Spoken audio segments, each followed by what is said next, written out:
Muy buenas tardes. Estamos ya iniciando este primer seminario virtual internacional en el cual nos hacemos una pregunta. ¿Tiene futuro la cárcel después de esta pandemia? En ese sentido, estamos hoy día en esta instancia que hemos organizado desde la Red Nacional de Cabildos Penitenciarios para dialogar respecto de cárcel después de la pandemia. En esa situación y en este contexto, desde ya informarles y darles la bienvenida, informarles que para participar en el Congreso tenemos variados canales para que puedan participar. Desde ya Twitter, les pedimos, digamos, que escriban, den sus opiniones, hagan sus preguntas a través de el Twitter, o más bien el hashtag, a través de Twitter, Mundo Sin Cárceles, y además también a través de YouTube, van a poder ver a su lado derecho la línea, digamos, de comentarios y de preguntas para que también puedan participar, ¿ya? Así que desde ya les damos la bienvenida, agradecemos estar con nosotros, con las organizaciones civiles que estamos preocupadas del tema carcelario, y doy el paso a la moderadora de este primer panel, nuestra querida Francisca Koitman, quien abrirá el panel sobre dignidad y cárcel. Francisca, adelante. Hola José, muchas gracias. Hola a todas y a todos. Mi nombre es Francisca Koitman, soy directora del área de incidencia en políticas públicas de Proyecto Reinserción y haré la moderación de este primer panel del Congreso titulado Dignidad y Cárcel. Quiero darles una cordial bienvenida a todas y a todos los espectadores que están acompañándonos en este panel el día de hoy. Agradecer la presencia de las y los panelistas que nos acompañan y que nos han aportado con un poco de su valioso tiempo para discutir un tema tan complejo y que ha cobrado tan especial relevancia en los últimos meses como lo es el tema carcelario. El tema que nos convoca hoy es el de dignidad y cárcel. Quisimos abrir este congreso con este tópico, dada la relevancia que ha adquirido el concepto de dignidad, con sus múltiples definiciones, que ha estado llenando las calles desde octubre en Chile. En este caso, queríamos traer la reflexión a un espacio que más bien se ha caracterizado por sus condiciones indignas, por lo que viene a ser una reflexión más que necesaria como ciudadanía. A continuación, voy a hacer una breve presentación de nuestros ilustres invitados e invitadas al panel de Dignidad y Cárcel. Hoy tenemos la fortuna de contar con expositores de connotada experiencia en la materia y que nos pueden aportar miradas desde los distintos ámbitos de trabajo en el ámbito penitenciario. Comenzaré entonces con nuestros invitados internacionales que tienen una larga trayectoria en temas penitenciarios, a los cuales agradecemos la presencia hoy. De Ecuador nos acompaña virtualmente Jorge Paladines. Hola Jorge, bienvenido, ¿cómo estás? ¿Se escucha? Muchas gracias también a todas y a todos por debatir un tema importante, pero a su vez urgente en el contexto de la pandemia. Parecería ser invisible la discusión sobre la prisionización a nivel mundial, en momentos donde el silencio forma parte también dentro de las políticas públicas que se toman en función de las medidas. Así que vamos a discutir esto un poco y muchas gracias nuevamente, un agradecimiento a todas y a todos por formar parte de este debate urgente. Gracias a ti, Jorge, por acompañarnos. Bueno, les cuento que Jorge es abogado, es doctorando en Derecho Penal y Criminología de la Universidad de Bremen. Trabajó como defensor público en la ciudad de Quito y actualmente se desempeña como profesor de la Universidad Central del Ecuador. Es también investigador jurídico con especialidad en Derecho Penal. Jorge tiene varias publicaciones en el ámbito académico, siendo una de las temáticas más importantes la evaluación de políticas de Estado sobre drogas. Dentro de sus publicaciones más recientes destaca el libro Derecho Penal de Auschwitz, la continuación del Estado dual. Luego tenemos desde Uruguay que nos acompaña Ana Juanche. Hola Ana, ¿estás ahí? ¿Cómo estás? Hola, estoy, ¿me ven? Hola. No te vemos, parece. Pero activarán tu cámara. Ahí está. Perfecto. Bueno, Ana, les cuento que es maestra y lingüista, magíster en Derechos Humanos de la Universidad Católica del Perú y doctora en Estudios Latinoamericanos de la Universidad Autónoma de México. Trabajó en el Instituto Nacional de Rehabilitación desde el 2016, llegando a ser su directora hasta marzo de este año. Ha trabajado en diversas organizaciones internacionales. Dentro de ellas, destaca la Oficina Regional para América del Sur del Alto Comisionado de las Naciones Unidas para los Derechos Humanos y el Servicio de Paz y Justicia en América Latina y en Uruguay, entre otros. Tiene diversas publicaciones en el ámbito penitenciario, especialmente en el área de los derechos humanos y en lo relativo a propuestas de reformas de políticas de Estado. Ahora nos trasladamos virtualmente a suelo chileno, donde nos acompaña la académica Paula Medina. Hola Paula, ¿estás ahí?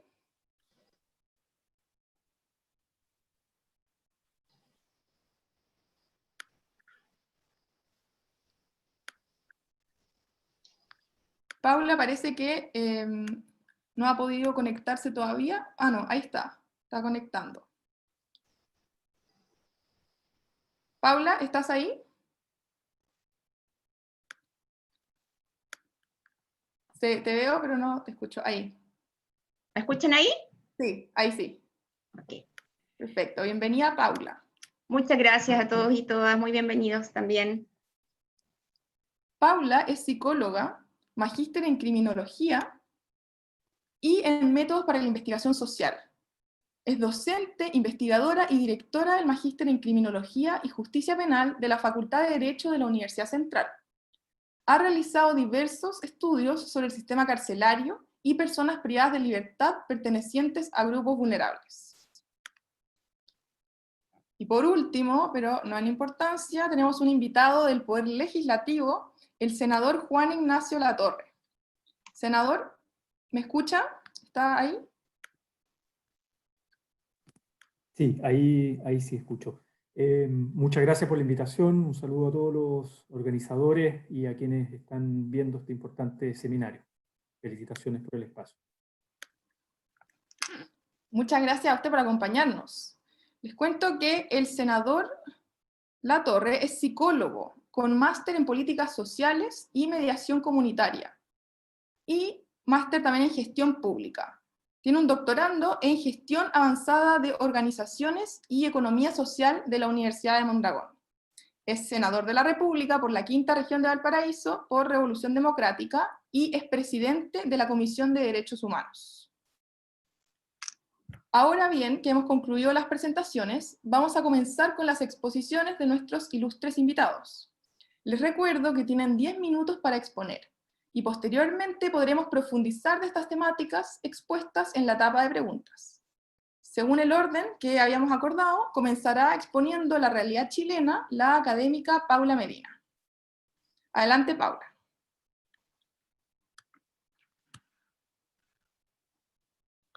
No se escucha, Paula.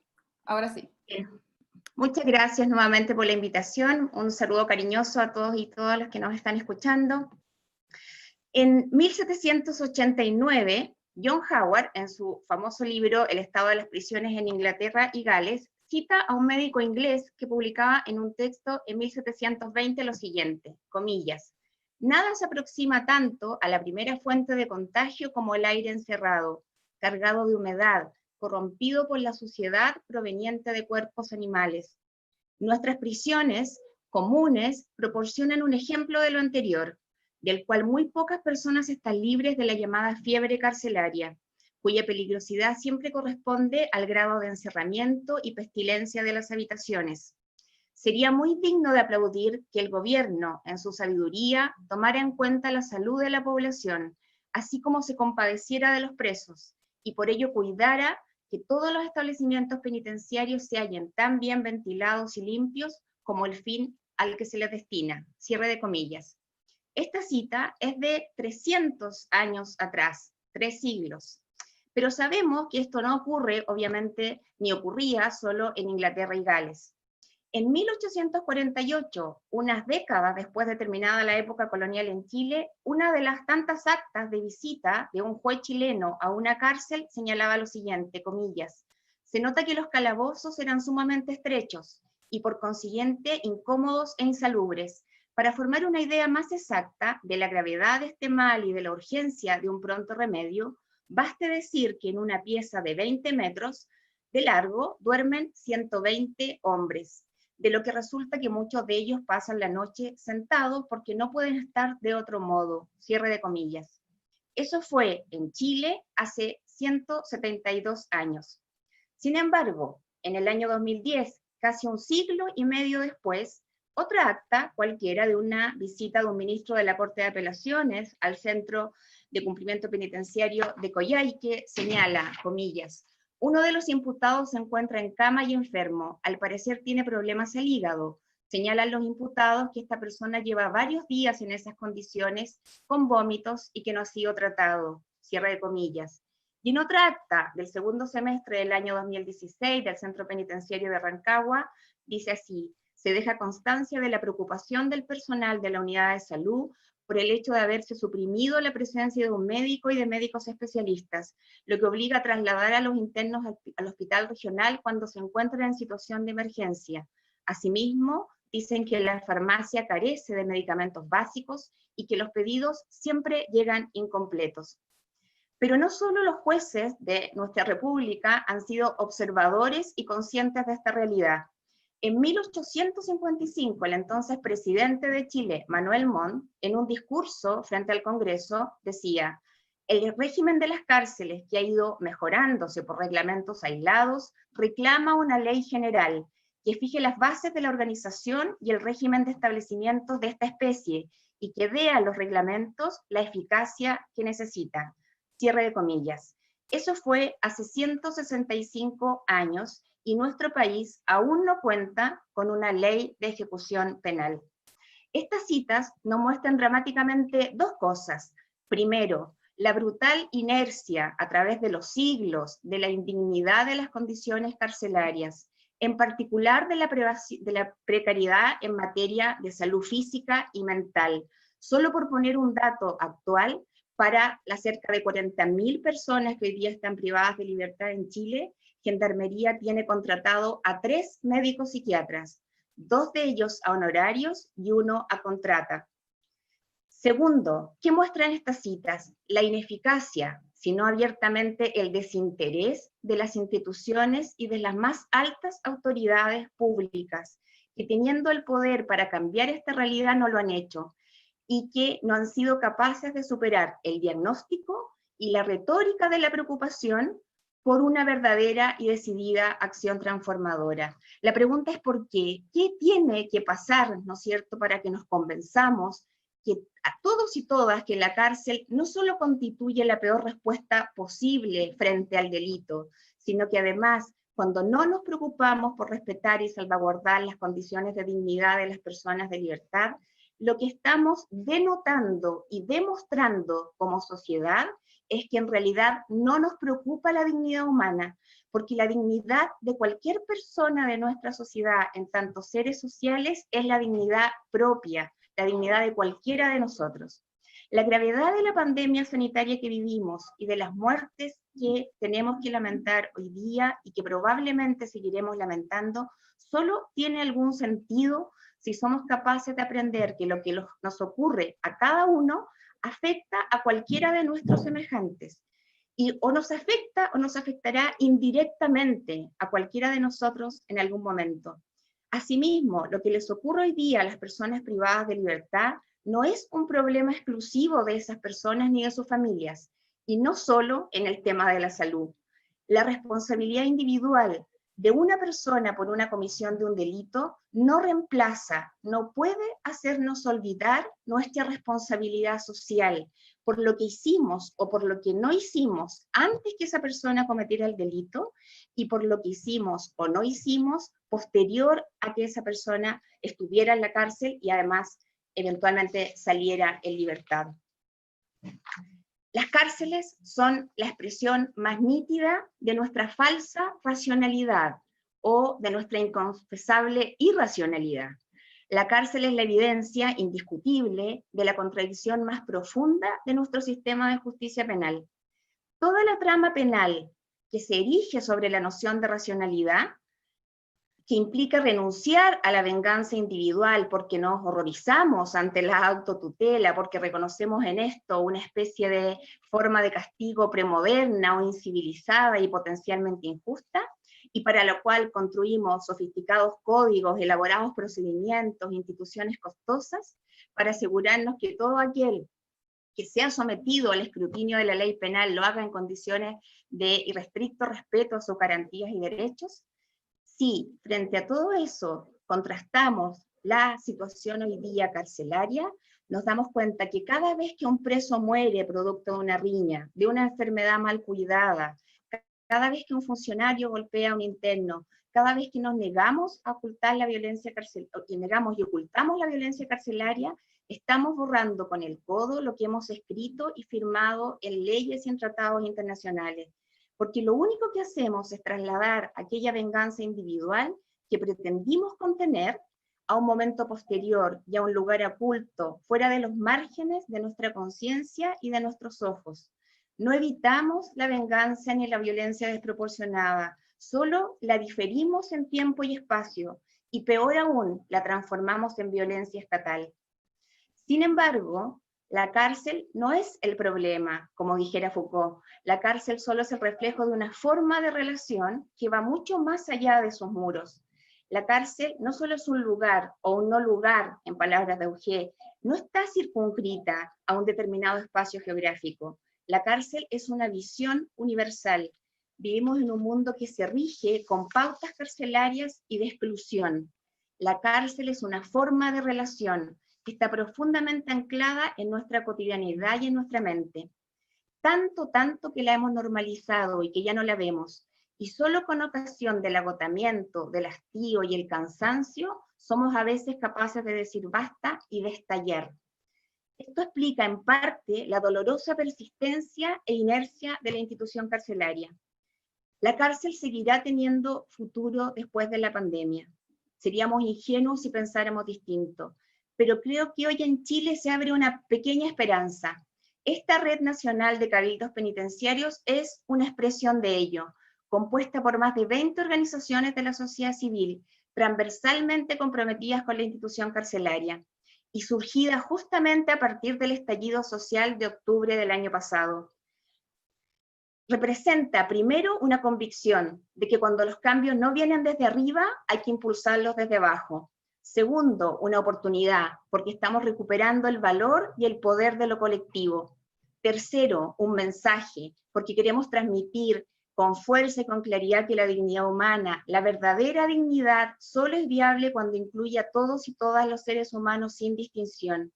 Y cuarto, nos indica una ruta, porque seguiremos trabajando incansablemente para que la dignidad se haga costumbre, afuera y adentro de la cárcel. Muchas gracias. Muchas gracias, Paula, por tu exposición. La verdad es que me parece, perdón, están iniciando el video, la verdad me parece muy interesante lo que planteas, especialmente porque efectivamente la precariedad del sistema chileno no es una noticia nueva, la precariedad del sistema penitenciario, solamente se ha hecho más visible ahora en tiempos de pandemia. Lo que hace cada vez más urgente que como sociedad pensemos en esta ley de ejecución penal que realmente regule este sistema que está pidiéndolo a gritos. Así que ahora, para continuar con la situación chilena, le pedimos al senador Latorre que proceda a hacer su exposición. Adelante, senador. Le cedo la palabra. Perfecto.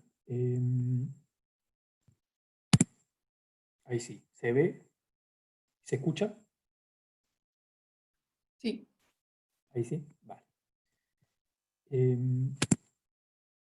Bien, bueno, agradezco nuevamente la invitación, felicito a todos los organizadores, especialmente a la Red Nacional de Cabildos Penitenciarios que han convocado y un conjunto de organizaciones que han convocado este Congreso Internacional, que siempre es relevante y urgente la situación de las cárceles, abordarlo desde la perspectiva de la dignidad, los derechos humanos, pero en este contexto de pandemia es aún más urgente.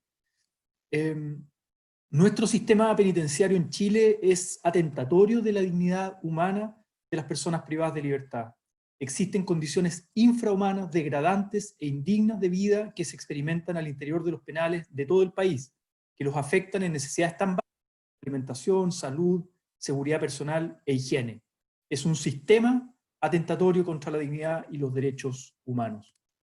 La sobrepoblación produce nefastas consecuencias e implica un grave atentado a la dignidad de las personas que la sufren. Esto lo dijo el expresidente de la Corte Suprema en Chile el año 2018, Haroldo Brito. La misma Corte Suprema ha elaborado un informe muy contundente sobre la situación de precariedad, de urgencia, de condiciones infrahumanas y de vulneración de los derechos humanos. Lo mismo también el Instituto Nacional de Derechos Humanos, el Colegio Médico, diversos informes, centros académicos que revelan y llegan a las mismas conclusiones.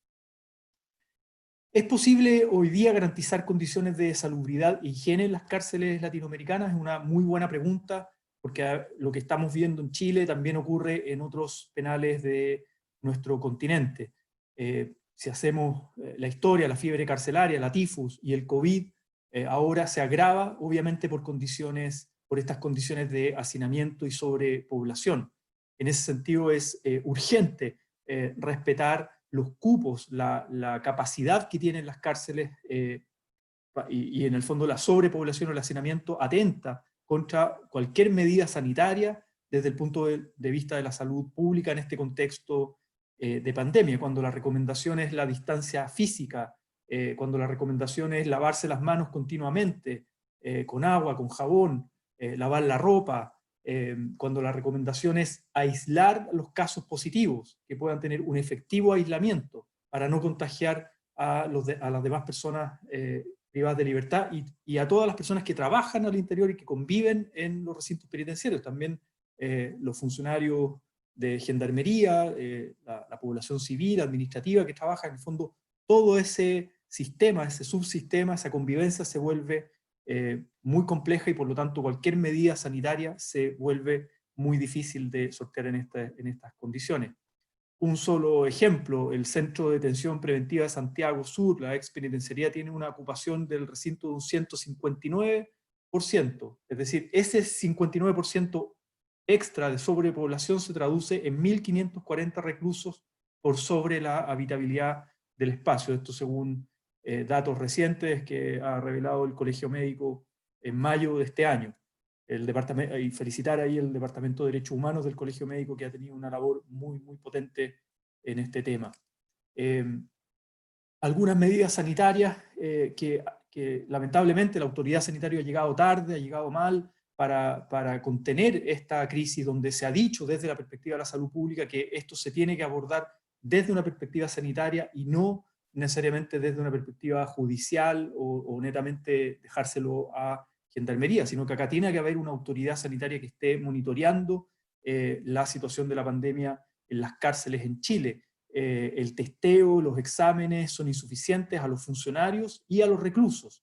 Y obviamente cuando hay casos confirmados, eso genera un problema de dónde tener el efectivo aislamiento para los casos confirmados, para los casos positivos. Toda la relación también con las familias se ha vuelto muy complejo. A mí me tocó visitar hace algunas semanas la cárcel de Valparaíso. Ya llevan un buen tiempo sin visitas, sin contacto con la familia, lo cual genera todos unos problemas también de comunicación con las familias del medio externo, obviamente, que visitan a las personas privadas de libertad.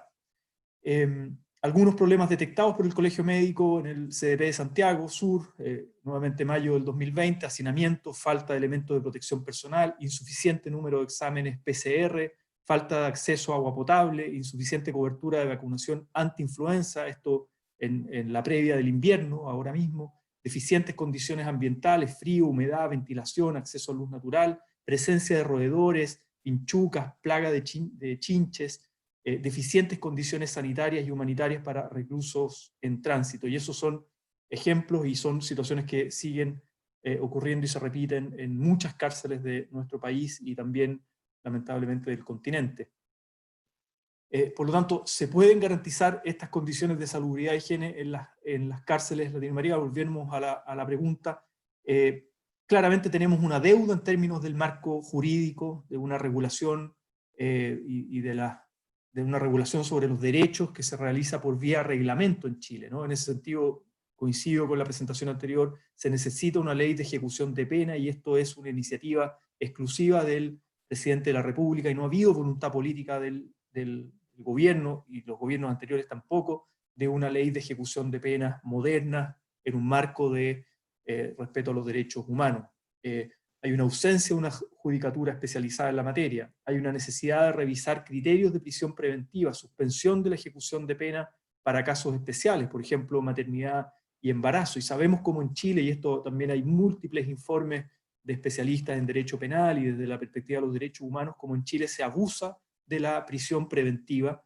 Hay una lógica de persecución, muchas veces política, a determinados colectivos con la prisión preventiva. Esto lo hemos visto con el pueblo mapuche, con múltiples casos que personas que llevan un año o más en prisión preventiva y después terminan absueltos.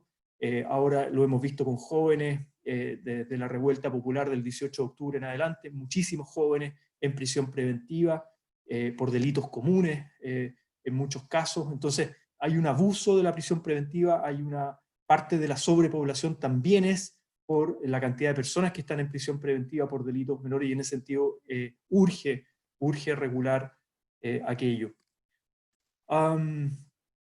También las personas privadas de libertad, volviendo al tema cárcel, pandemia en el fondo, y desde la perspectiva sanitaria, las personas privadas de libertad tienen derechos obviamente a la atención de salud como cualquier otra persona. Recordemos que el castigo social es la privación de libertad, pero no es la vulneración de los derechos humanos, y en ese sentido el derecho a la salud es un derecho fundamental que ha de ser respetado al interior de las cárceles. Y en ese sentido hay un reglamento de los establecimientos penitenciarios que regula la atención médica y la posibilidad de traslados a centros médicos exteriores, pero al mismo tiempo hay múltiples informes que dan cuenta de una excesiva burocracia y de dificultades que ese mismo reglamento establece, y de falta también de elementos materiales concretos para poder hacer efectivo en el fondo la atención médica al interior de los recintos sanitarios, penitenciarios, y en medio externo también. Ahí hay un informe, por ejemplo, del Departamento de Derechos Humanos de la Universidad de Diego Portales del año 2019, que da cuenta que las personas privadas de libertad no acceden a tiempo a prestaciones de salud, no hay un personal especializado, ni insumos mínimos, una supervisión permanente, y luego existen distintas restricciones administrativas y judiciales incluso que entorpecen ese proceso, y sabemos las dificultades que en tiempos normales hay en términos sanitarios en los recintos penitenciarios. Por otro lado, para ir concluyendo también, hay necesidades específicas que tienen poblaciones, colectivos específicos, como por ejemplo de la diversidad sexual, de la población LGTBIQ, y hay muchos informes también sobre malos tratos, humillaciones, tortura, a población. Hay recursos de protección y de amparo en algunos casos presentados por este colectivo específico al interior de los recintos penitenciarios, y por otro lado también hay una insuficiencia de una perspectiva de género adecuada, moderna, para las cárceles de mujeres. En ese sentido, también situaciones especiales con embarazos, mujeres embarazadas, o con niños menores de edad, alguna atención y una perspectiva de género para abordar también la situación de las cárceles de mujeres. En el Parlamento empezamos este año, a mí me tocó asumir la presidencia de la Comisión de Derechos Humanos, y me tocó rápidamente, uno de los primeros proyectos, abordar la ley de indultos conmutativos, que yo creo que va en la dirección correcta, pero es absolutamente insuficiente. Esto para descomprimir, para superar el hacinamiento que tenemos en este contexto de pandemia. En ese sentido debe existir una coordinación mucho mayor entre el Poder Judicial, el Ministerio Público, la Defensoría Penal Pública, para limitar el uso de la prisión preventiva, como comentaba anteriormente. Y también, y tal vez lo dejo para la reflexión o comentarios posteriores, el otro proyecto de ley, que es un proyecto antiguo que presentó el gobierno del presidente Piñera, está mal llamado, creo yo, ley humanitaria que, digamos, buscaba también indultos para la población de Punta Peuco, criminales de lesa humanidad, y que yo creo que trataron de meterlo en la pandemia como un poco como contrabando. Esta es una opinión política que estoy dando en este. Por último, obviamente algunas organizaciones de la sociedad civil, lógicas de apoyo, como por ejemplo la red de Cabildo, la red nacional de Cabildo, pero también el trabajo que hace las capellanías, tanto católicas, evangélicas, distintas organizaciones de derechos humanos, que ayudan en el fondo y acompañan muchas veces a la población privada de libertad, a sus familias. Espacios como el Espacio Mandela creo que son experiencias interesantes, algunas experiencias vinculadas al trabajo, a la educación, a algunos programas resocializadores, o programas sanitarios también vinculados a la salud mental o los temas de alcohol y drogas. Creo que ahí hay espacios de participación, de autogestión, de acompañamiento desde la sociedad civil, desde las políticas públicas también, que son interesantes de revelar, de poner sobre la mesa, pero al mismo tiempo dar cuenta de la insuficiencia dado un contexto mucho mayor de precarización, que en esto, y cierro con esta presentación, el personal de Gendarmería, me consta, me ha tocado también muchas reuniones con ellos y acompañarlos, han hecho esfuerzos constantes por capacitarse, por mejorar estándares, etcétera, mejorar prácticas, pero yo creo que también el personal de Gendarmería está de alguna manera sufriendo también la privación de libertad y las consecuencias de una política de Estado que abandona las cárceles, que no tiene buena infraestructura, que permite la sobrepoblación, y en ese sentido también son parte de este subsistema que sufre las consecuencias de la vulneración de los derechos humanos en las cárceles de las personas privadas de libertad. Eso lo dejo como una reflexión para el final o para los comentarios posteriores. Eso, muchas gracias y atento obviamente al debate que se dará posteriormente. Muchas gracias. Muchas gracias, senador. Me pareció bastante interesante lo que señalaba respecto a la necesidad de una mayor coordinación entre los poderes del Estado y la sociedad civil, puesto que efectivamente hemos visto que se ha señalado en diversas ocasiones que la sobrepoblación, el hacinamiento, el precario acceso a la salud, finalmente dificultan la distancia social, y como hemos visto ha tenido fatídicos resultados dentro de las cárceles. Así que le agradezco mucho y quería recordarles a las personas que nos están viendo en sus casas que ustedes pueden participar de este evento enviando preguntas por nuestra transmisión en vivo de YouTube y en Twitter con el hashtag Mundo Sin Cárceles. Así que los invito a que por favor hagan las preguntas que serán respondidas después por nuestros expositores.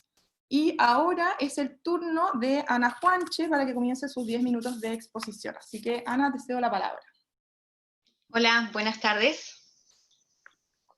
¿Me están viendo, escuchando? Sí, se Hola. escucha.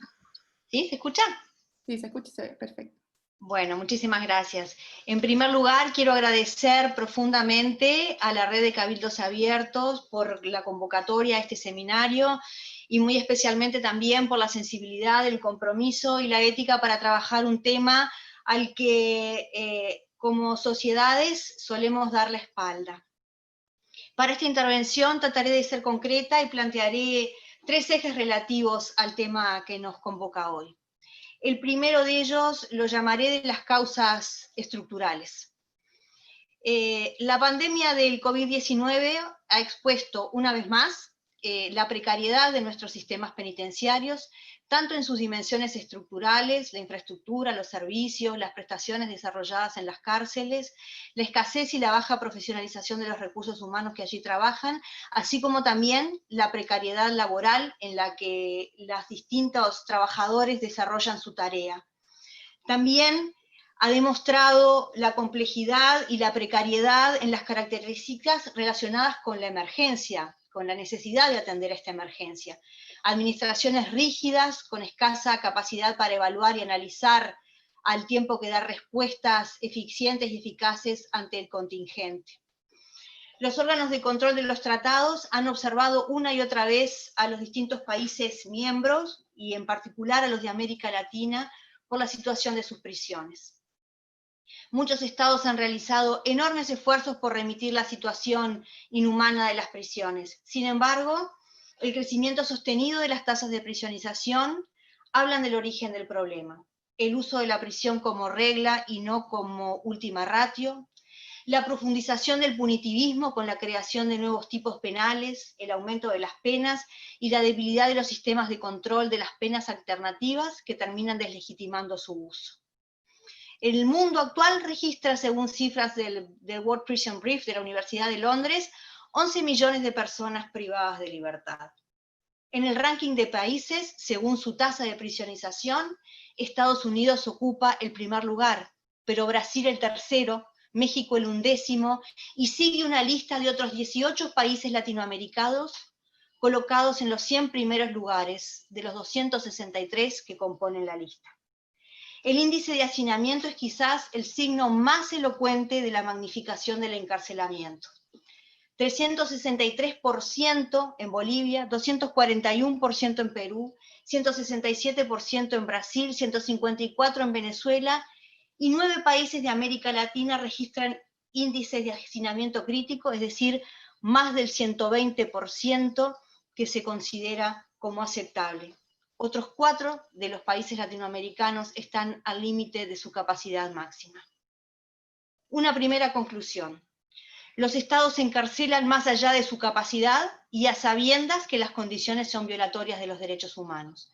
Tras la pandemia, la medida responsable, en primer lugar, debería ser revisar críticamente y rigurosamente la política criminal, el uso que se hace de la cárcel y fundamentalmente abordar seriamente la necesidad de descongestionarlas, de descomprimir el hacinamiento como una primer medida.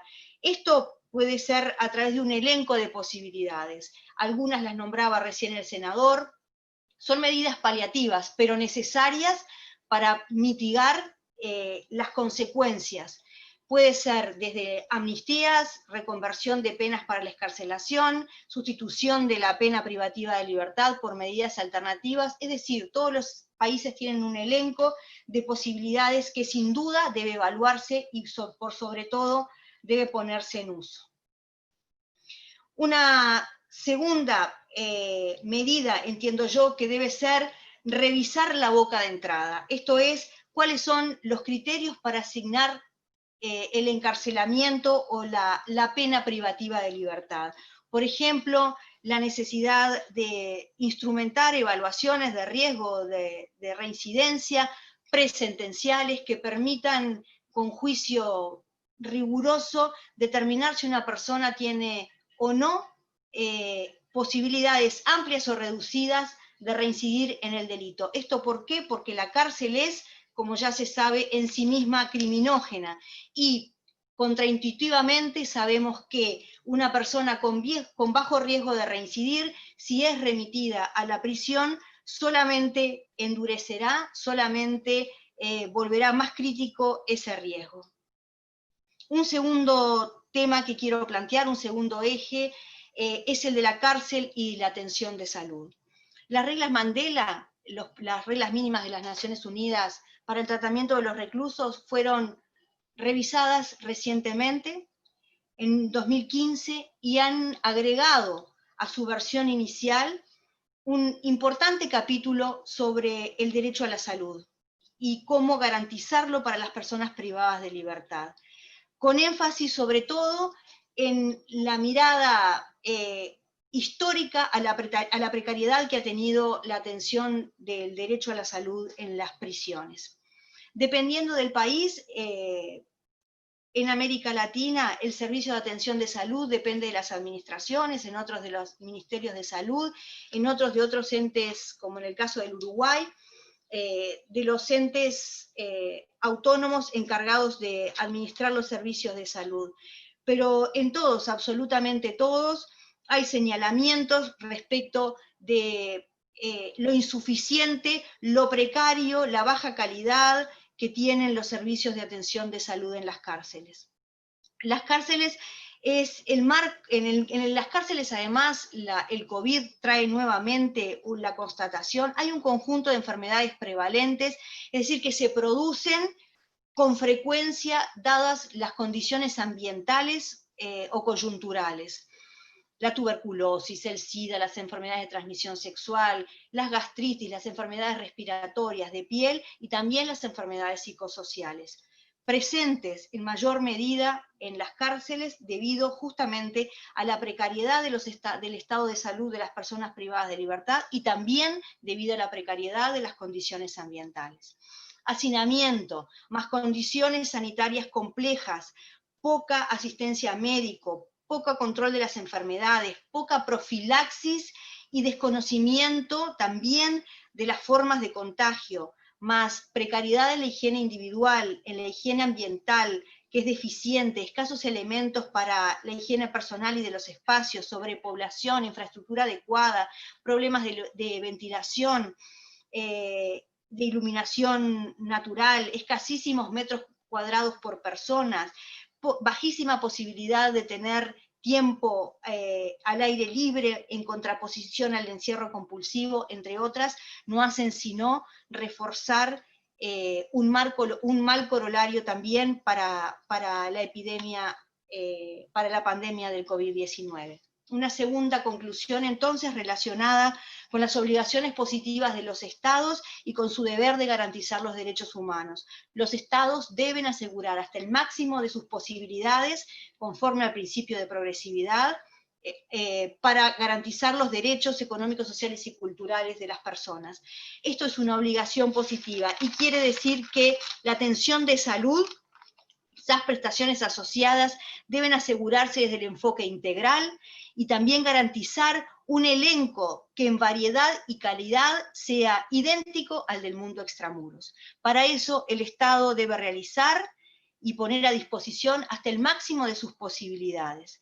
Las personas privadas de libertad no son ciudadanos de segunda categoría y tienen idéntico derecho que el resto de los ciudadanos a recibir una salud de calidad e integral.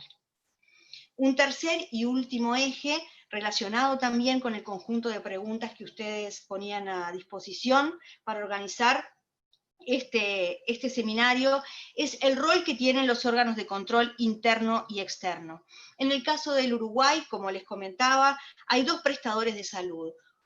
Por un lado, el que brinda la propia administración del Ministerio del Interior, y otro el que brinda la administración de los servicios de salud del Estado, un ente autónomo encargado de brindar la salud a toda la población. Es necesario la implementación de coordinaciones, de inspecciones que garanticen la sinergia en la calidad del servicio, la disponibilidad y la accesibilidad de los servicios de salud. Así como también es fundamental el rol que cumplen los órganos de control externo, particularmente el Comisionado Parlamentario para el Sistema Penitenciario, el Mecanismo Nacional de Prevención a la Tortura, de la Institución Nacional de Derechos Humanos, por supuesto las diversas organizaciones de la sociedad civil, y fundamental el control jurisdiccional de los jueces de ejecución y vigilancia, que son quienes controlan las garantías en que se desarrolla la ejecución penal. Hay recursos que están disponibles a todos estos órganos de control, que necesitamos utilizarlos también con eficiencia para poder mover este estado de inercia, de vulneración del derecho a la salud en las prisiones. Desde el monitoreo preventivo, que es de alguna manera la prevención frente a las violaciones de derechos humanos, y también que son los mecanismos de exigibilidad de derechos, desde los habeas corpus, las acciones de amparo, todas ellas deben estar al servicio de las personas que en este momento y en otros ven vulnerados sus derechos. Garantías sobre la ejecución de la pena y control de la arbitrariedad y la discrecionalidad de las administraciones penitenciarias. Una tercera y última conclusión, entonces. El derecho a la salud es un derecho de la categoría de los derechos económicos, sociales y culturales, que está atravesado por el principio de efectividad, aunado al principio de progresividad. De esto dan cuenta que este derecho tiene una exigibilidad inmediata, que no implica que debe esperarse que el Estado haga programas, que asigne para ello recursos específicos, sino que es una obligación estatal de inmediato cumplimiento que debe asegurar un piso elemental para el goce del derecho a la salud, el deber de implementar medidas progresivas y sistemáticas para su ejercicio, y ello incluye presupuesto, personal profesional y capacitado para trabajar en el contexto de la privación de libertad, material, infraestructura y servicios para la atención integral de la salud, incluida la salud mental, que muy afectada saldrá también tras esta pandemia. Muchísimas gracias. Quedo dispuesta para el intercambio. Muchas gracias, Ana. Tocaste un punto muy importante, que es la precariedad de los servicios de atención de salud dentro de las cárceles en América Latina. Y aquí se hace evidente que se debe hacer un recordatorio a las autoridades. Lo que se está privando es de la libertad y no de su dignidad. Así que te agradezco por tu exposición y les recuerdo nuevamente que pueden participar haciendo preguntas por nuestra transmisión en vivo YouTube y en Twitter con el hashtag Mundo Sin Cárceles. Puede ser dirigida a uno de los exponentes o puede ser a todos.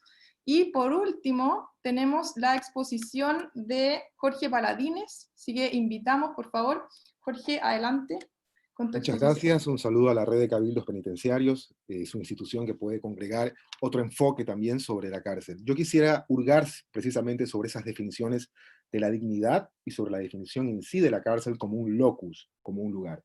Y precisamente quisiera relatar en estos 10 minutos 4 enfoques que dan, digamos, una especie de destrucción en sí de esa relación entre dignidad y la cárcel. Estoy hablando de la relación de la política de drogas con el encarcelamiento, por un lado, también la definición de ese lugar que no es lugar, pero que se construye también en una forma de vaciar las soberanías de los estados en función también de ejercer su jurisdicción penal alrededor de las cárceles. Estoy hablando de el nuevo relacionamiento de nuestros países con la denominada CONVEMAR, con la Convención de las Naciones Unidas sobre el Derecho al Mar. Voy a explicar esto un poco más adelante. Y también con el efecto en el encarcelamiento. ¿Qué significa esa relación entre política de drogas y las nuevas definiciones del mar, alrededor, por supuesto, de la denominada cooperación como un tercer punto, y cómo esto finalmente incide en esa forma de vaciar el concepto de lugar de la cárcel? Sin lugar a dudas, si nosotros podemos decir cuál es el mejor o tal vez el peor lugar para poder ver a las cárceles como un problema cualitativo y cuantitativo, es en definitiva la política de drogas. La mayoría de las personas privadas de la libertad, no solo en América Latina, sino a nivel mundial, provienen en un gran componente por la relación con las políticas de drogas.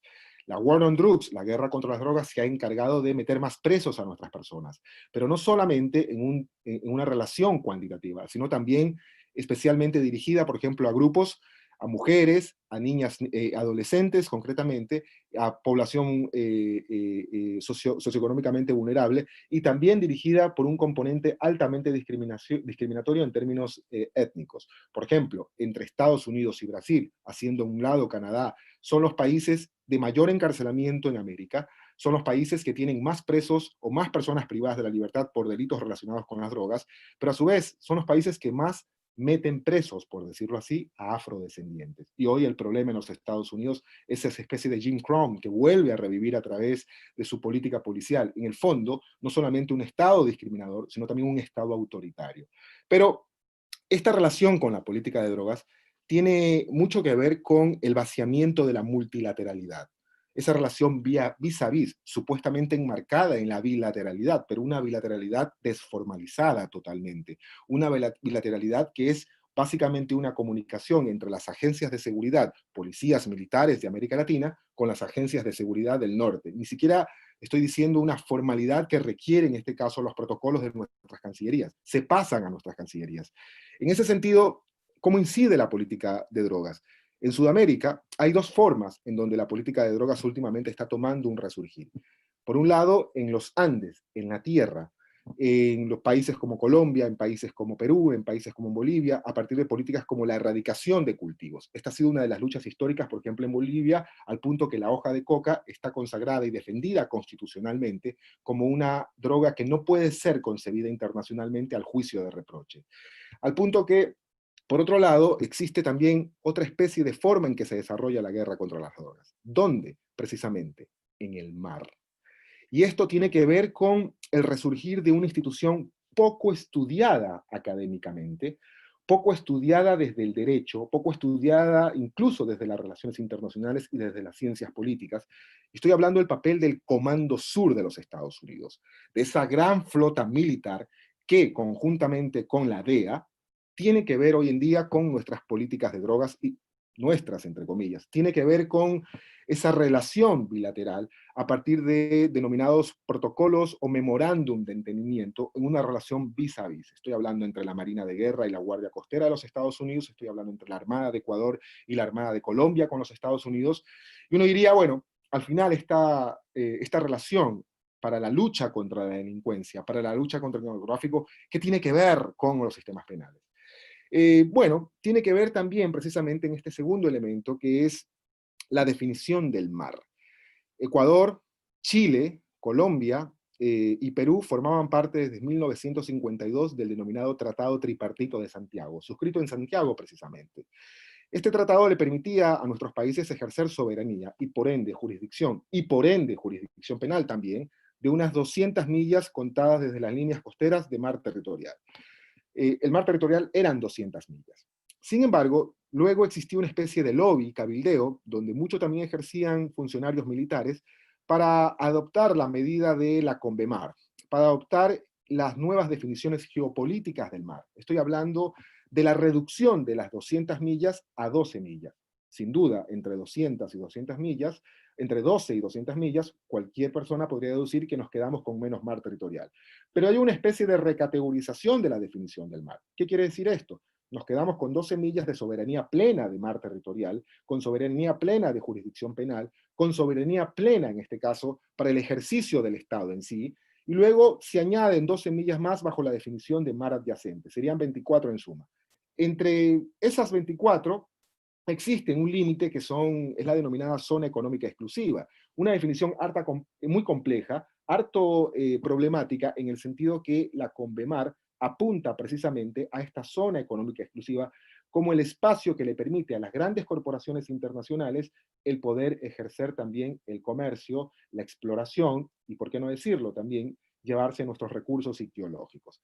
Solo los estados que tienen capacidad tecnológica, sería China, sería los estados europeos, podrían poner cierta reglamentación a ese ejercicio de los otros estados para el comercio internacional alrededor de esta zona económica exclusiva. Pero más allá de la zona económica exclusiva, decanta el mar en lo que se conoce como la alta mar, decanta el mar en lo que se conoce en aguas internacionales, que conceptualmente bajo el derecho internacional no le pertenece a ningún estado, le pertenece a la humanidad. Este ha sido un debate histórico. Este es un debate desde el siglo XVII, del famoso Hugo Grocio en Holanda, que se disputaba precisamente esa definición del mare clausum, que era la apropiación de aguas internacionales, la apropiación del mar por parte de la corona española, por parte de la corona inglesa, por parte de la corona portuguesa, a fin de ejercer en este caso las rutas de tránsito, o por qué no decirlo también de tráfico, de lo que extraían de nuestros países, de lo que extraían de nuestros pueblos, de lo que extraía de la América India.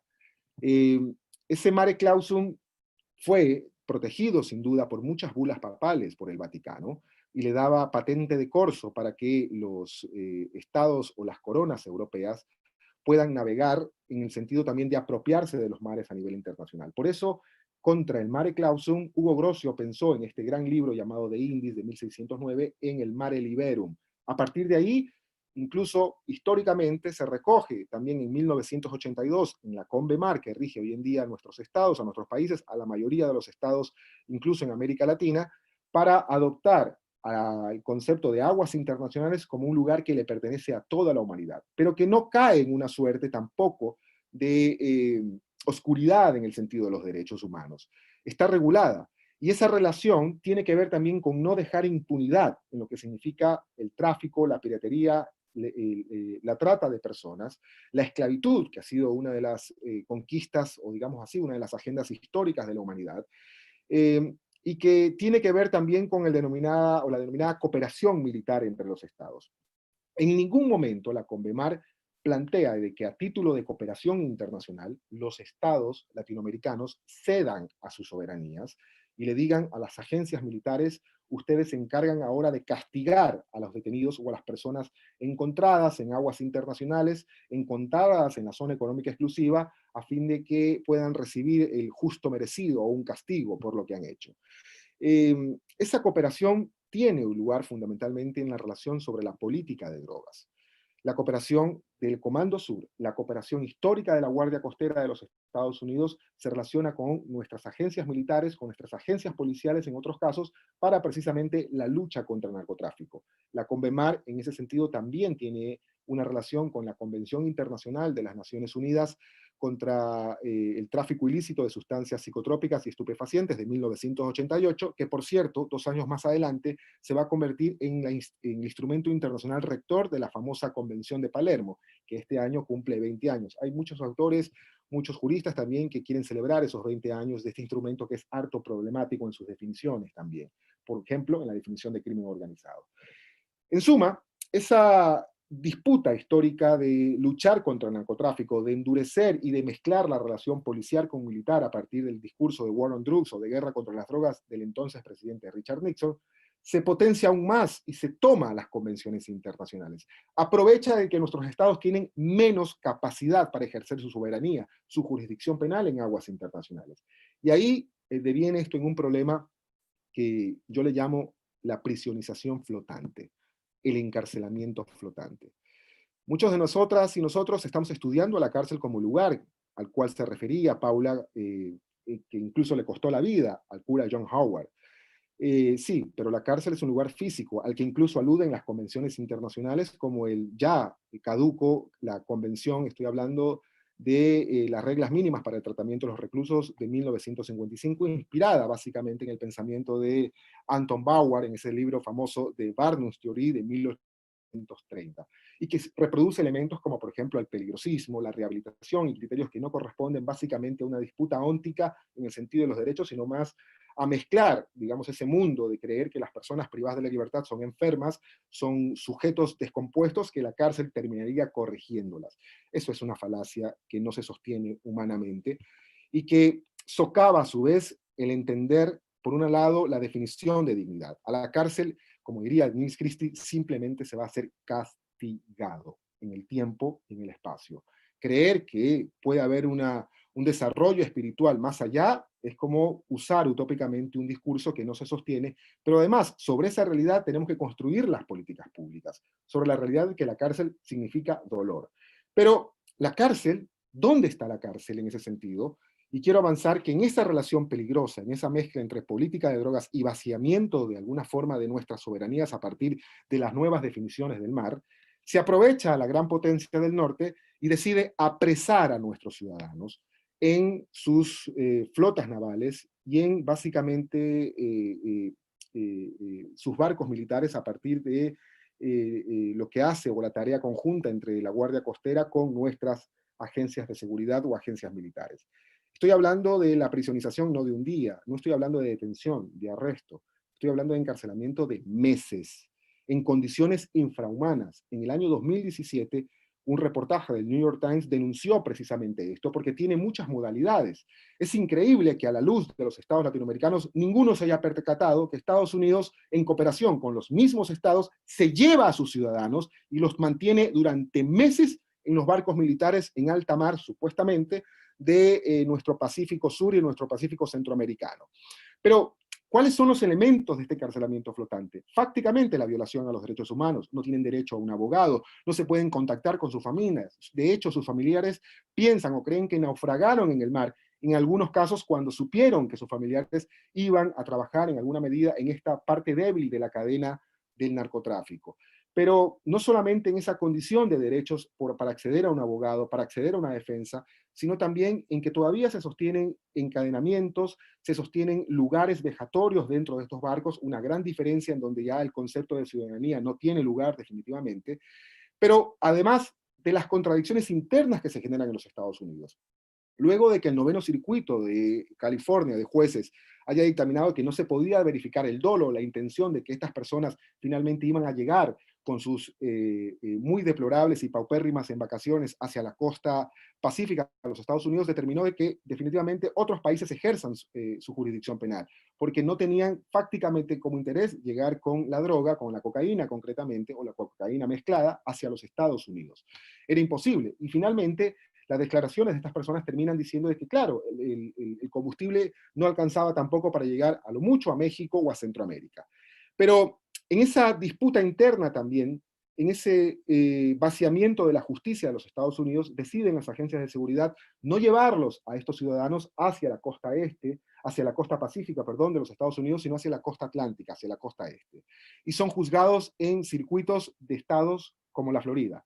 Para esto, previamente, están durante meses porque Estados Unidos no los reporta inmediatamente hacia sus consulados o hacia algún estado centroamericano para que puedan acceder y comunicarse con sus familiares o hacer una llamada telefónica, sino que están en el patrullaje en alta mar durante meses sin contacto alguno y finalizado este patrullaje pasan o atraviesan el canal de Panamá y llegan a Guantánamo. Sí, Guantánamo. El descubrimiento de este reportaje del New York Times básicamente descubre de que en Guantánamo se fueron trasladadas posteriormente hacia las costas norte de los Estados Unidos para ser finalmente condenados. Es decir, se buscaba de que si habían jueces que en los Estados Unidos no condenaban bajo argumentos legítimamente jurídicos, sin duda, buscaban que otros jueces un poco más complacientes en esas contradicciones internas del federalismo estadounidense sí los condenen. En ese sentido, ocurren 4, conflictos a partir de este encarcelamiento flotante. El uno es histórico. Jorge, Si ustedes, Jorge, sí, te pido por favor que vayas cerrando tus ideas en honor al tiempo. sí, voy favor. cerrando. Dale. ¿Cuál es finalmente el conflicto que se genera en este encarcelamiento flotante? Es, por un lado, la existencia de lugares como no lugares, donde se violan los derechos humanos. Estoy hablando de la prisionización flotante. La cárcel no es solo un lugar que debe ser pensada política y en sentido también de los derechos humanos en tierra. Está ocurriendo algo en el mar. La otra es el ejercicio ilegítimo de la expansión de la jurisdicción penal de los Estados Unidos sobre aguas internacionales y sobre la que los Estados americanos no han hecho nada. Es decir, el multilateralismo latinoamericano no ha funcionado, por el contrario, hemos vaciado instituciones como UNASUR. De otro lado, también la desformalización de la propia justicia, no solo en Estados Unidos, en esas contradicciones, sino también a nivel nacional. En ningún momento las convenciones plantearon de que se socave la soberanía de nuestros estados para entregar a los ciudadanos hacia los Estados Unidos. Y finalmente, también es esta especie del objetivo que finalmente, insisto, logra ocupar el encarcelamiento flotante, no solamente con un efecto disciplinante, que diría Michel Foucault, sino también con el efecto de la denominada deportación. Durante meses, nuestros ciudadanos son deportados. En muchos de los países, en el caso concreto Ecuador, Ecuador prohíbe desde su constitución la extradición de ecuatorianos. Eso implica que cualquier persona, incluso nacional, sea chilena, sea de nacionalidad peruana, debe ser previamente judicializado el caso o al menos llevado hacia el derecho administrativo para que el Estado conozca de que se van a llevar a sus propios ciudadanos a condenarlos hacia otros estados. En suma, voy cerrando esto, lo que implica el ver o observar la cárcel como otro lugar es también el observar los problemas en cuanto a la concepción de dignidad y al desmantelamiento en sí de la cárcel como una forma de ser auscultada por los derechos humanos en tierra. Hay una distracción de la mirada que se profundiza y que incluso no ha sido tratada por Sudamérica o por los estados latinoamericanos, donde básicamente lo que ocurre son prisiones flotantes. Muchas gracias. Muchas gracias, Jorge. Muy interesante lo que planteas sobre los conflictos marítimos y la relación que tienen con el delito y la droga en América. Espero que podamos profundizar en ello luego en las preguntas del público. Que ahora, agradeciendo sus interesantes exposiciones, damos por cerrada esta etapa del panel y pasaremos a las preguntas que son de la audiencia que ha estado observando estas exposiciones, que han participado. Voy a proceder entonces a leer la primera pregunta, que es una pregunta que se ha hecho parecer para todos los expositores. Aquí pueden ustedes intervenir, es más libre en cuanto a la respuesta, así que ahí podemos ver quién se aventura a responderla primero. La pregunta dice, ¿cuándo se comienza a hablar de reinserción para las personas que cumplen condena y o privadas de libertad? no solo ligado a lo laboral, sino también a lo personal y social. ¿Cómo incorporamos a la sociedad civil en esto? ¿Y a qué otras instituciones, aparte del Ministerio de Justicia, puede interpelarse? Dejo abierto entonces el micrófono para aquel que quiera responder primero.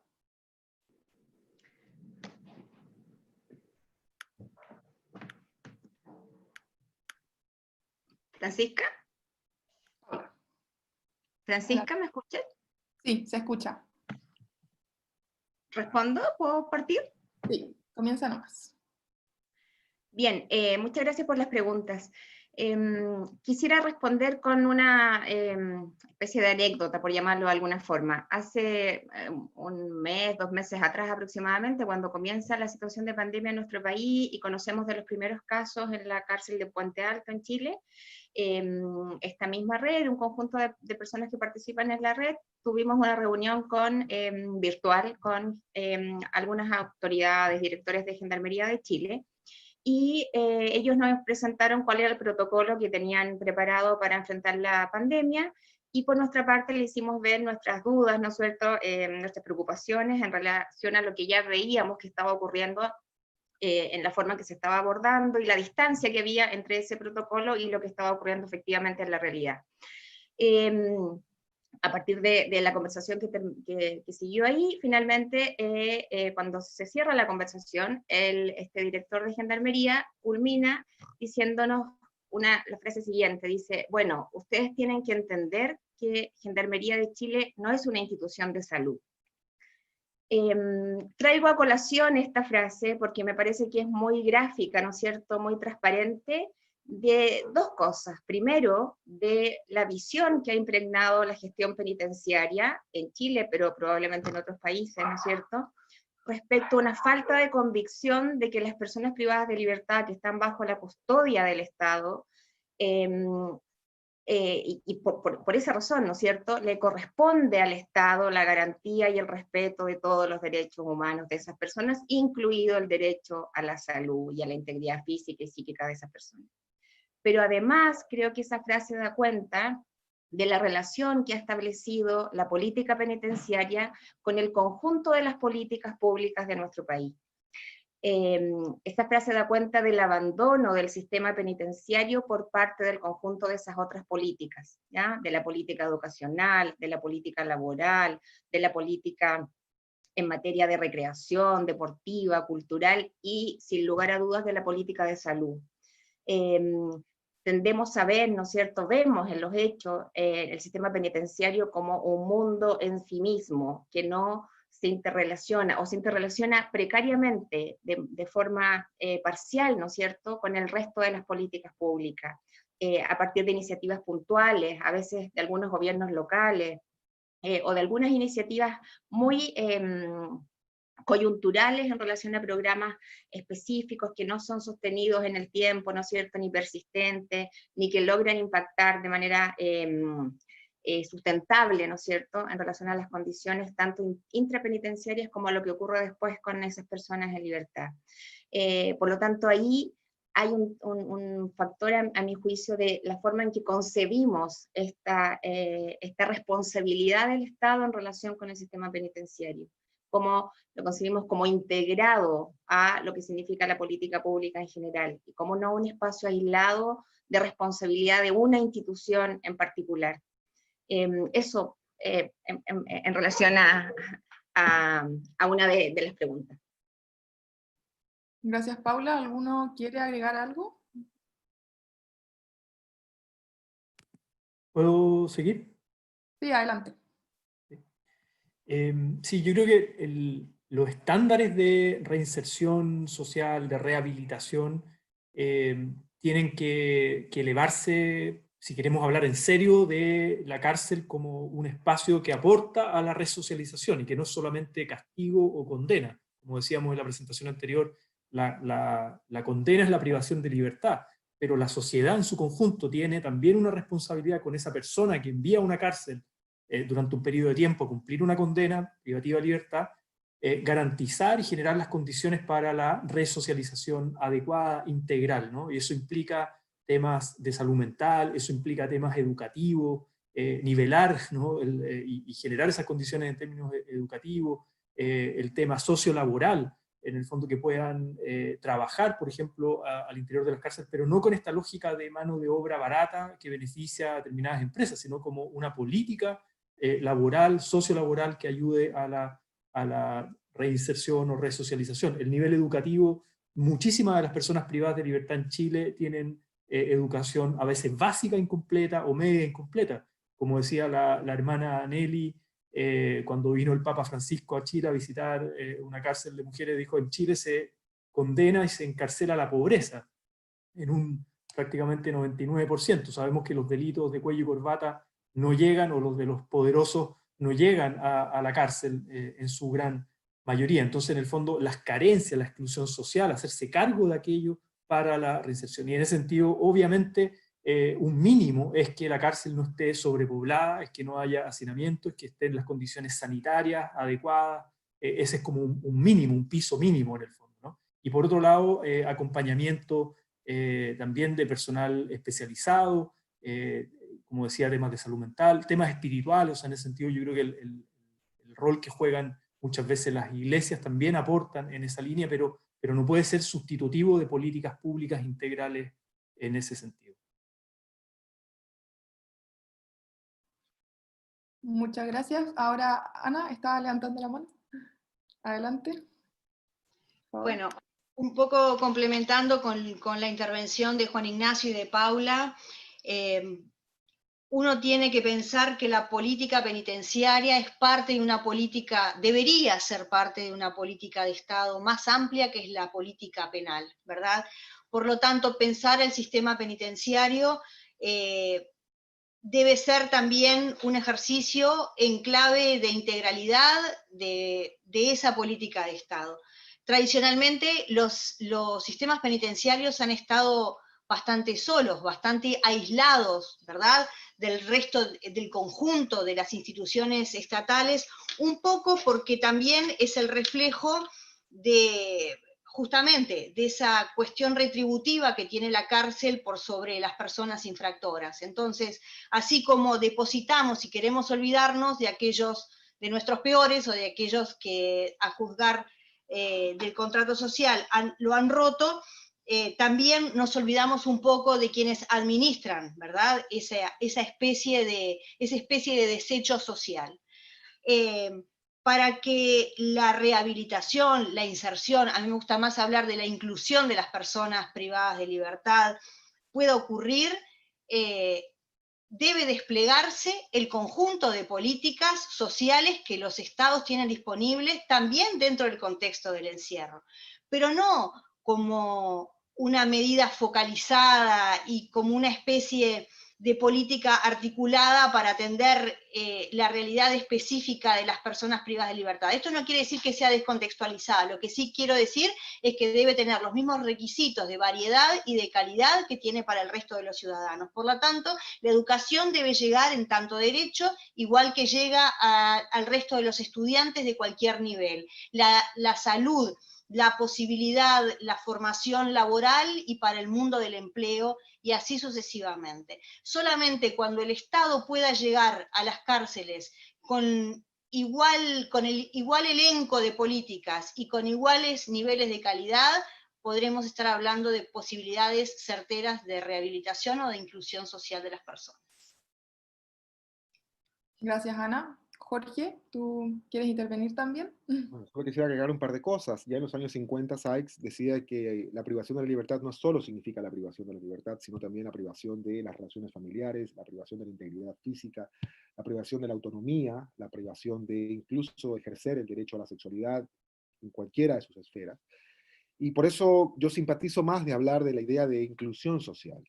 Y eso implica el desarrollar y el fortalecer el enfoque del trabajo social, venido a menos, invisibilizado, creer que las entidades carcelarias básicamente tienen que basarse en el enfoque de seguridad, militar o policial. Me parecería que esto no contribuye a que el Estado deba ejercer el programa de los derechos económicos, sociales y culturales, el programa del derecho social dentro de la privación de la libertad. Incluso se podría hablar de esa reinserción social previa al encarcelamiento. Muchos países hacen diagnósticos y evitan de que sus ciudadanos vayan al sistema penitenciario, que no sean introducidos en el sistema carcelario, a fin de no solamente haber diagnosticado un buen trabajo social, sino de generar instituciones. Pero eso implica, y sobre todo con la pregunta, cuando se habla de la sociedad civil, yo diría, no quiero desilusionar con esto, eso implica un mayor Estado social. El Estado tiene que intervenir en presupuesto, no tiene que ser desmantelado. Un Estado neoliberal, en otras palabras, no va a invertir en la cárcel. Un Estado neoliberal va a dejar a las personas en esa débil concepción del trabajo como mano de obra barata, como mano de obra esclava, discriminada, apestada incluso hasta para las instituciones, en un sistema muy cuestionable también de cuotas sobre la fase de posliberación o la fase de liberación post-encarcelamiento. Yo insisto de que el enfoque sobre que tiene que acompañar a lo largo de las personas privadas de la libertad es el trabajo social. Hay que fortalecer al trabajo social y eso implica más Estado en ese sentido, que apueste a lo social, que invierta, que entienda de que a la cárcel al final se tienen que recuperar las capacidades de estas personas, sobre todo para que no exista una tasa de retorno, que es lo que a veces, muchas veces se esconden incluso. Muchas gracias. Muchas gracias por la respuesta de todos, y quería hacer esta segunda pregunta, que les voy a pedir que traten de ser un poco más concisos en honor al tiempo respecto de la respuesta, que también es para todos y que dice: ¿qué medidas y acciones se podrían aplicar para reducir de manera efectiva el hacinamiento carcelario? ¿Qué ocurre en ese sentido con las cárceles concesionadas? Nuevamente, la dinámica es que el primero que quiera responder me avise.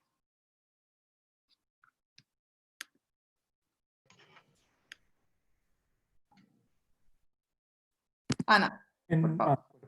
No, Ana, dale. ¿Sí, Ana? Bueno, Ana. voy a tratar de responder a la primera parte de la pregunta y quizás también a una segunda parte, pero no tan exhaustivamente, porque en Uruguay no tenemos una experiencia solo de asociación público-privada. Creo que en mi intervención traté como de colocar el eje de cómo se puede evitar el hacinamiento.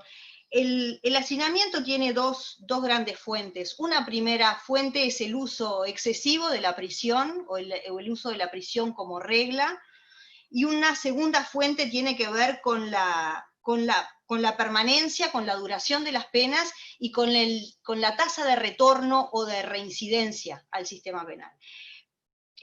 La primera muestra la poca creatividad de los estados o la poca creatividad, o yo diría, o la elección política predominante de utilizar la cárcel como único medio de inhabilitación temporal frente al delito, ¿verdad?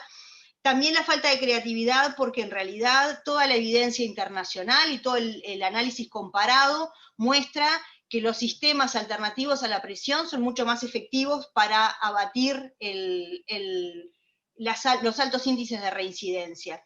Y en cuanto a lo que tiene que ver con la reincidencia, también se conecta con la pregunta anterior, es decir, nosotros no estaremos logrando la verdadera inclusión social en tanto tengamos políticas públicas de segunda categoría o de segunda calidad para las personas privadas de libertad, que son además quienes tienen necesidades más acuciantes y hándicaps o pisos, ¿verdad?, respecto de muchos otros sectores de la población, muchos más descendidos. Por lo tanto, ahí es donde deberían estar los mejores recursos presupuestales y los mejores recursos de trabajo social, como decía Jorge, para poder afrontar justamente a todas las necesidades y a todas las necesidades criminógenas que tienen estos sectores.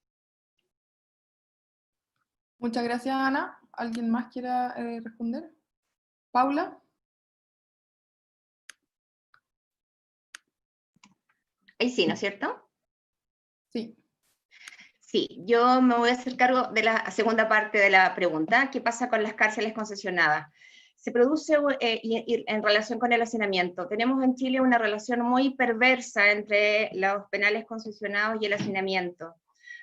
Ustedes han de saber que en Chile, entre el año 2006 y el año 2016, en la medida que las cárceles concesionadas hacen un contrato, ¿no es cierto?, con el Estado, particularmente con el Ministerio de Obras Públicas, a través de un contrato, de una licitación, ¿no es cierto?, en que se establecen el tipo de prestaciones y el estándar de las prestaciones que tienen que entregar las cárceles concesionadas a las personas privadas de libertad.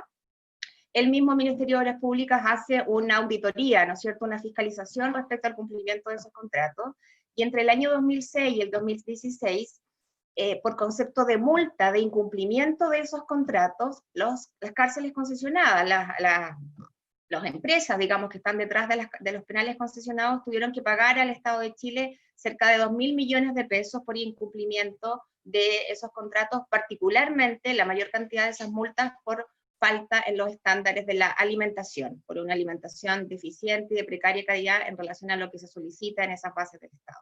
Sin embargo, al revés, ¿no es cierto?, el Estado de Chile tiene que indemnizar a las cárceles concesionadas, ¿no es cierto?, a las empresas concesionarias, cada vez que las cárceles superan el número de internos que está definido por contrato, por decirlo así, ¿no es cierto?, con lo brutal que eso suena. Y por ese concepto, en igual periodo, el Estado de Chile ha tenido que pagar más de 10.000 millones de pesos por indemnización por las cárceles concesionadas. Lo que ha terminado ocurriendo es que para no pagar esa plata, ¿no es cierto?, a las cárceles concesionadas, se ha definido, ¿no es cierto?, como política interna de Gendarmería de no recargar a las cárceles concesionadas, sino que derivar la mayor cantidad de internos a los otros penales, ¿no es cierto?, y aumentándole el hacinamiento en los otros penales, que solo por una cuestión de infraestructura, ¿no es cierto?, evidentemente están en peores condiciones que las cárceles concesionadas, dado que además son muchísimo más antiguas. Pese a eso, ¿no es cierto?, pese a que las cárceles de alguna manera han usufructuado, estas cárceles concesionadas, de una cierta garantía en términos de evitar un poco los niveles de hacinamiento que tienen las otras, no han demostrado en la práctica niveles, ¿no es cierto?, en materia particularmente de actividades de reinserción y de logros distintos en relación a esa materia, especialmente favorables que el conjunto de las otras cárceles. Entonces, el tema de las cárceles concesionadas en Chile hay que mirarlo con mucho ojo crítico. No ha sido un sistema que sea particular, que ha mostrado efectividad, ¿no es cierto?, desde la evidencia que existe de sus resultados. Tenemos todavía poco control, ¿no es cierto?, sabemos poco, pese a estas fiscalizaciones que se hacen, de exactamente qué es lo que ocurre allí, y creo que tenemos que aprender como país de esa experiencia en relación a no replicar ese tipo de modalidades, ¿no es cierto?, en el futuro. El senador Latorre parece, gracias Paula. Senador Latorre, Sí. ¿usted quiere hablar? Quisiera complementar también e insistir en una idea. Yo creo que todo lo que hagamos en términos de disminuir las personas que están privadas de libertad con prisión preventiva es algo que en Chile es urgente. Eso es una medida. Por otro lado, potenciar, fortalecer mucho más las medidas no privativas de libertad, del medio libre, digamos, ¿no? Y ahí también eso implica acompañamiento, seguimiento, fortalecer todos esos programas como medidas alternativas a la privación de libertad. Por otro lado, y creo que es muy importante lo que se ha dicho sobre las cárceles concesionadas, hay incentivos perversos muchas veces y negociados muchas veces con el tema de la cárcel. Hay experiencia incluso internacional en Estados Unidos, por ejemplo, todas aquellas políticas vinculadas al tema de drogas que se comentaba también anteriormente en términos de disminuir la cantidad de personas que son privadas de libertad por delitos menores relacionados con drogas. Muchas veces hay grupos de interés que se oponen, que hacen fuerte lobby para evitar esos cambios legislativos porque están comprometidos con el negocio de las cárceles, de tener muchísimas personas, y además sabemos de dónde provienen socialmente esas personas. En Estados Unidos la mayoría son personas afroamericanos, a propósito de la revuelta popular también a partir del asesinato a George Floyd, personas afroamericanas, personas latinas, ¿no? Mujeres de barrios empobrecidos, excluidos, que están sobrepoblando las cárceles en Estados Unidos, y eso muchas veces por delitos relacionados con drogas, delitos menores relacionados con drogas, por una ley tremendamente punitiva. Entonces, solo poner un ejemplo, termino con esto, en la cárcel de Valparaíso, que me tocó visitar hace pocas semanas, el propio director del penal me decía que hay proyectos que están parados, muchas veces, que implican inversiones, en algunos casos 200 o 300 millones de pesos por módulo, para mejorar la infraestructura de los módulos, que son muy antiguos, que están en condiciones deplorables, deteriorados, en condiciones infrahumanas de sobrepoblación, y no se han invertido esos recursos para mejorar aspectos básicos de infraestructura que tienen que ver con higiene, con agua, con la sobrepoblación, para evitar en el fondo cárceles, celdas que están sobrepobladas, módulos que están sobrepoblados, y poder habilitar esos espacios. Y son proyectos que están ahí parados en cárceles que dependen de la responsabilidad del Estado. Entonces, toda esta lógica de transferencia de recursos a los privados, que son un negocio, debería en el fondo el Estado invertirlas en sus propios recintos penitenciarios para evitar la sobrepoblación, además de lo que dije anteriormente sobre la prisión preventiva. Muchas gracias, senador. No sé si Jorge quiere agregar algo o pasamos... Solo un par de cosas. Sobre el sentido del concesionamiento de cárceles, me parece que hay que buscar y hurgar mucho ese entendido de que la cárcel también puede manejarse como una empresa. Eso puede matar el concepto social. Es muy peligroso porque genera, como dijo el parlamentario, estos incentivos perversos. Para eso el ejemplo en los Estados Unidos, los lobbies, los cabildeos, lo que también en el lenguaje internacional puede llamarse ese tráfico de influencias para poder tener esos contratos. Pero en fin, al margen de todo esto, la cárcel no puede ser pensada como una empresa. Y esto implica cambiar ese concepto, no solo trabajar sobre ese concepto, porque es peligroso cuando no cuestionamos ese concepto. Es como creer que no vamos a trabajar sobre la pena de muerte, sino simplemente discutir si la silla eléctrica tiene corriente de 330 o 220, simplemente. Y sobre las medidas o acciones para evitar el hacinamiento. Generalmente se hablan de las causas próximas. Ecuador ha sido uno de los países que quiso entender también que el hacinamiento se reducía con políticas de indulto. Y en el tiempo, el indulto, por ejemplo, a las coloquialmente denominadas mulas del narcotráfico, no terminó funcionando. Se metió más gente presa luego de que en el 2008 se indultaran a cerca de 2.300 personas, una gran cantidad significativa proporcionalmente de mujeres detenidas por delitos relacionados con las drogas. Me parece que hay que ver las causas finales, y las causas finales de ese encarcelamiento está precisamente en la política de seguridad, la relación policías, sistemas de justicia. Los sistemas de justicia en este caso son simplemente consecuencia del trabajo de esas agencias de seguridad. Si las agencias de seguridad, si no existe una pedagogía político-criminal que entienda de que no se debe o que debemos cambiar en este caso la gobernanza, que los civiles son los que hacen las gobernanzas, que los jueces, y en este caso quienes hacen las políticas criminales, son los que deciden por dónde debemos apuntar el fenómeno de la delincuencia en un país, me parece que eso influye muchísimo en el encarcelamiento, al punto de que se desincentiva esa otra forma de creer que son las agendas o las corporaciones o los corporativismos, en otras palabras, de las agencias de seguridad, las que determinan, en este caso, el encarcelamiento. Si las agencias de seguridad están entrenadas o les gusta detener a personas por delitos relacionados con las drogas, me parece que ahí tenemos un problema que más allá se convierte en hacinamiento. Muchas gracias. Muchas gracias, Jorge. Ahora entonces damos por finalizada la etapa de preguntas del público. Les agradecemos a todos aquellos quienes nos hicieron llegar estas preguntas, y luego de haber escuchado las presentaciones de nuestros expositores, queríamos conocer la opinión del público aquí presente. Es por ello que les pedimos a todos aquellos que nos están mirando desde sus casas que accedan a la plataforma de Menti en www.menti.com y respondan a la pregunta que les aparecerá en pantalla. La idea de esto es que podamos saber cuáles son las transformaciones que ustedes consideran más urgentes en el ámbito de la salud del sistema penitenciario. Sus respuestas aparecerán inmediatamente en la pantalla del evento, por lo que los invitamos a atreverse y contarnos qué es lo que ustedes creen que es lo más urgente. Vamos a ir comentándolo con los expositores durante estos minutos que están destinados para que participen a través de la plataforma. Así que vamos a esperar a que lleguen sus comentarios y con los mismos expositores vamos a ir hablando sobre sus propuestas. Si instamos al público, ahí se meten a la página y utilizan el código que aparece en pantalla, que es el 149851. Aquí aparecerán inmediatamente.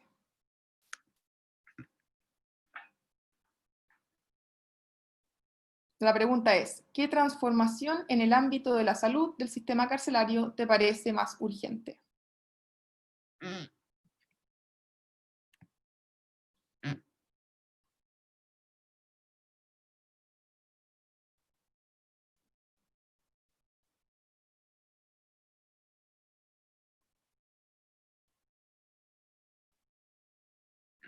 Quizás con los mismos expositores podemos ir dando ideas, ¿o no?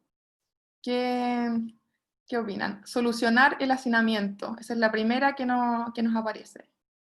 Personal sanitario más comprometido y en mayor número. Contar con mayor personal médico en las cárceles. Se necesita redefinir los objetivos de los mecanismos de justicia, cambiar de lo punitivo al enfoque que apoye procesos de cambio personal. Esto requiere acceso a derechos fundamentales y abordar también salud mental.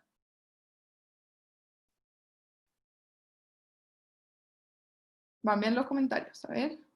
Hacer un mejor seguimiento de los internos para poder atenderles mejor y tener claridad de su deterioro debido al paso de estos por las cárceles. Hacer un cambio de paradigma donde se reemplace la visión del delito desde una vergüenza estigmatizadora a una vergüenza reintegrativa. Condenar el pecado y no al pecador, teniendo en cuenta que en Chile la reinserción social es nefasta. Infraestructura sanitaria. Que los privados de libertad tengan acceso a un sistema integral de salud permanente en el tiempo. Disminuir la prisión preventiva como tónica en el sistema penal, de esta manera disminuir el hacinamiento y población penal, aumentando la dotación del personal de salud. La salud mental parece ser vital. De nada sirve estar sano si psicológicamente se está mal. Que la responsabilidad de salud en las cárceles sea el ministerio del país y no sea relegado a las instituciones responsables. Hay varias respuestas. Me parece que el acceso al sistema de salud y lo que conlleva es urgente, pero también las medidas para que sea más efectiva la atención, hacinamiento, estructura, cosas así. Contar con más médicos especialistas. Se debe incluir la rehabilitación dentro del sistema penitenciario como pilar fundamental de la reinserción e inclusión social de las personas que cumplen una condena. El testeo de los reclusos para que sean aislados de los que no lo están. Deberían siquiera poseer personal competente en los policlínicos del interior de los penales y poseer una farmacia. Otros señalan aumentar la cantidad de especialistas y reforzar las prestaciones de salud mental para las personas privadas de libertad y sus familias. Trabajar en forma coordinada con el Ministerio de Salud para mayor asistencia en los centros penitenciarios. Un verdadero sistema de salud dentro de las cárceles, ya que el que tienen es muy precario.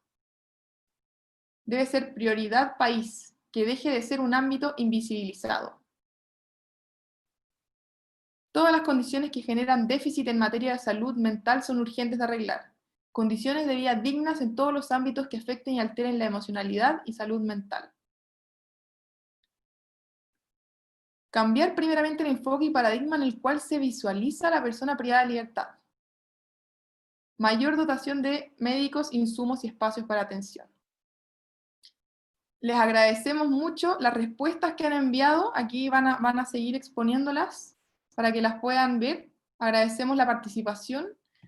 Efectivamente, es muy importante el saber no solamente lo que opinan los expositores, sino el público aquí presente nos puede ilustrar con muchas las necesidades que faltan en el sistema carcelario de nuestros países en América Latina y en Chile. Así que les agradecemos y entonces, luego de haber hecho esta actividad, quería agradecer a todos aquellos que respondieron la pregunta de Menti y en honor al tiempo vamos a concluir esta etapa y corresponde entonces que proceda al cierre de este panel. Les cuento que el evento de hoy no termina con este panel, sino que continúa con los diálogos de cultura y educación y posteriormente el panel de género, familia y cárcel. Así que manténganse conectados porque se vienen conversaciones y exposiciones muy interesantes.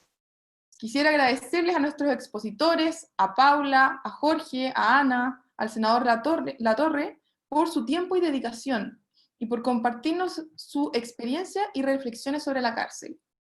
Yo creo que nadie se va indiferente de este panel, y nos han recordado la urgencia que tiene el repensar la cárcel como sociedad. Le agradezco al público presente hoy por su participación y sus preguntas, y también por dedicar un sábado a estos temas que, si bien son importantes, frecuentemente son olvidados por nosotros como ciudadanía. Por último, agradecer a los organizadores del Congreso por la oportunidad de moderar este panel. Como la invitación del Congreso decía, los invitamos a no soltar la cárcel. Ojalá sigamos dialogando sobre esto, cuestionando, pensando y por sobre todo actuando, para que las personas privadas de libertad sepan que no están solos. Muchas gracias a todas y a todos, y ahora los dejo con José Enríquez nuevamente.